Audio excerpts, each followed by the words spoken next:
मित्रों नमस्कार। धरती मेरी आध्यात्मिक माँ है और गाय भी मेरी माँ है, गंगा भी मेरी माँ है। धरती बंजर हो गई, मैं आध्यात्मिक माँ को बंजर कर चुका। गाय छुट्टा सड़कों पर घूम रही है पॉलीथीन खाते हुए। गंगा सूख चुकी है। धरती माँ मेरी माँ है, गौ माता मेरी माँ है, गंगा माता यानी नदियाँ भी मेरी माँ हैं। मैं प्राकृतिक खेती की बात करता हूँ और प्रकृति में बहुत कुछ है। भगवान की माया अपरंपार है। आज़ादी के ठीक पहले यानी 1970 के पहले तक आदमी के पूरे जीवन काल में गाय एक बैतरणी के समान थी जिसने हमारी नैया को पार लगाया।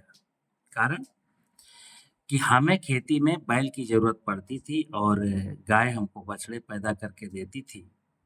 तो गाय का पहला उपहार था बैल। पहला उपहार था बैल। गाय का दूसरा उपहार था उसका दूध। गाय अगर है तो गाय का पेशाब, गाय का गोबर तो आपके पास है ना। जहाँ गोबर करेगी वहीं पेशाब करेगी और वो गोबर और पेशाब उठा करके मैं घूरे में डाल देता था और लास्ट में उसको खेत में ले जाता था। आज हम धरती की चिंता नहीं कर रहे, हम पानी की चिंता नहीं कर रहे, हम जंगल की चिंता नहीं कर रहे और हम सबको उलझा दिया गौमूत्र और गोबर पर। मैं गाय के गौमूत्र और गोबर के जितने भी समर्थक हैं जिनको बड़े-बड़े पुरस्कार मिल चुके हैं, मैं उनसे कहूँगा, ज़रा नीतियों से खुल कर के बोलिए ना कि बाबूजी आप लोग ट्रैक्टर पर अनुदान देते हो, बैल पर अनुदान क्यों नहीं देते हो? आप जब तक फर्टिलाइज़र पर सब्सिडी देते हो तब तक कोई गाय के गोबर पर हाथ क्यों डालेगा? आम आदमी को समझना पड़ेगा कि गाय के मूत्र और गाय के गोबर के नाम पर जिन्होंने शोध कर डाले ना, आज के ठीक 10 साल पहले उनके शोध कहाँ गए थे? आज देश के किसानों को इतना ज़्यादा गुमराह कर रहे हो, गाय के गोबर और गौमूत्र पर फँसाते चले जा रहे हो। देश में केवल 20% किसानों के पास गाय बची है, 80% किसानों के पास गाय नहीं है। और अगर गौ आधारित प्राकृतिक खेती होनी है तो मैं क्लियर बोल दूं 80% किसान तो प्राकृतिक खेती नहीं कर पाएंगे। देश में केवल 7% फार्मर्स ऐसे हैं जो बैल से खेती करते हैं, ओनली 7%। मित्र, हमें इस धरती को बचाना ज्यादा जरूरी है और मेरी दिली तमन्ना है कि लोग गाय को भी बचाएं। और जो लोग गाय की देसी गाय और भैंस के गोबर में और मूत्र में तुलना करते हैं तो मैं उनको फिर बता दूं, कल मैंने एक वीडियो डाली। गाय, जरा पौराणिक कथाओं में जाएं। नंदनी नाम की गाय राजा दिलीप से क्या कहती है? जब राजा दिलीप उस ऋषि के खूंटे से गाय छोड़ के जबरदस्ती ले जा रहे थे तो गाय ने क्या कहा है कि हे राजन, मुझे दूध देने वाली गाय मत समझना। मैं प्रसन्न होने पर मनुष्य की सभी मनोकामनाओं को पूरा करने की सामर्थ्य रखती हूँ। समझिए बात। गाय प्रसन्न होने पर, अब जिस व्यक्ति ने गाय रखी है और गाय ने बछड़ा दिया और बछड़ा उसने छोड़ दिया, गाय उससे प्रसन्न हो सकती है क्या?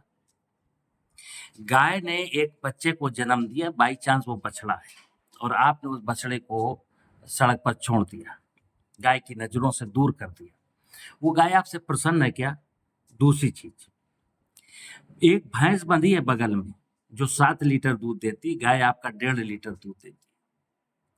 भैंस को आप चारा डालते समय हरे चारे का भी इंतजाम करते हैं, खली का इंतजाम करते हैं, दाने का इंतजाम करते हैं और गाय के आगे क्या डालते हैं? गाय ये देखती नहीं है क्या?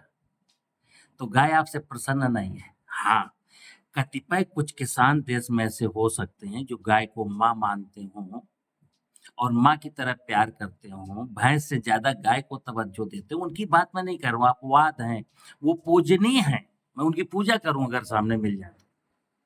लेकिन मैं एक आम जो हो रहा है वो बोल रहा हूँ। अभी ग्रुप में मेरे कई लोग गाय पर लड़ बैठते हैं, बेमतलब की कहानी। तो मैं निवेदन करूँगा, गाय की आलोचना ग्रुप में कोई नहीं करेगा।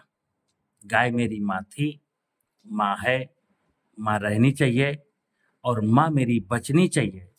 इसीलिए मैं बार-बार कई बार बोलता हूँ कि अब वक़्त है कि देश के लघु सीमांत किसानों को बैल आधारित खेती की ओर लौटना पड़ेगा और नहीं तो आत्महत्या करनी पड़ेगी। नीतियाँ मेरी इंडस्ट्रियलिस्ट के प्रति वफ़ादार हैं, ध्यान रखना आप। जो बड़े पदों पर आसीन लोग हैं, वो आपके लिए ज़िंदा नहीं है, एक बात स्पष्ट सुन लेना। सारी की सारी मशीनरी बड़े लोगों के साथ खड़ी है। गरीब के, किसान के, मज़दूर के साथ कौन खड़ा है?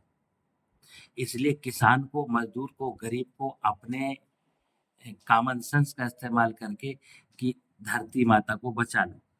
धरती माता में मेड़ बनाओ, बारिश का पानी रुके, पेड़ लगाओ, ज़मीन आपकी मज़बूत हो जाएगी।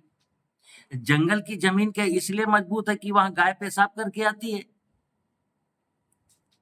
विषयों को मैं ऐसे कहता हूँ, या तो साइंस के अकॉर्डिंग समझ लो या दर्शन के लिहाज से समझ लो। किसी भी विषय को साइंस के एंगल से या तो आप मानिए, या तो दर्शन के एंगल से मानिए और नहीं तो आध्यात्मिक एंगल से मानिए। सिर्फ गाय के गोबर में ये होता है। गाय के गोबर में वो जो होता है, कैसे होता है, जब गाय हँसती है, मुस्कुराती है, अच्छी खाना खाती है, आप उसको प्यार देते हो, तब होता है। तो मैं निवेदन करूँगा सभी अपने ग्रुप के मेंबरों से कि गाय को लेकर के इतना हेजिटेट होने की ज़रूरत नहीं है और हो सके तो गाय पालिए, बैल से खेती करिए। ठीक है ना? नमस्कार।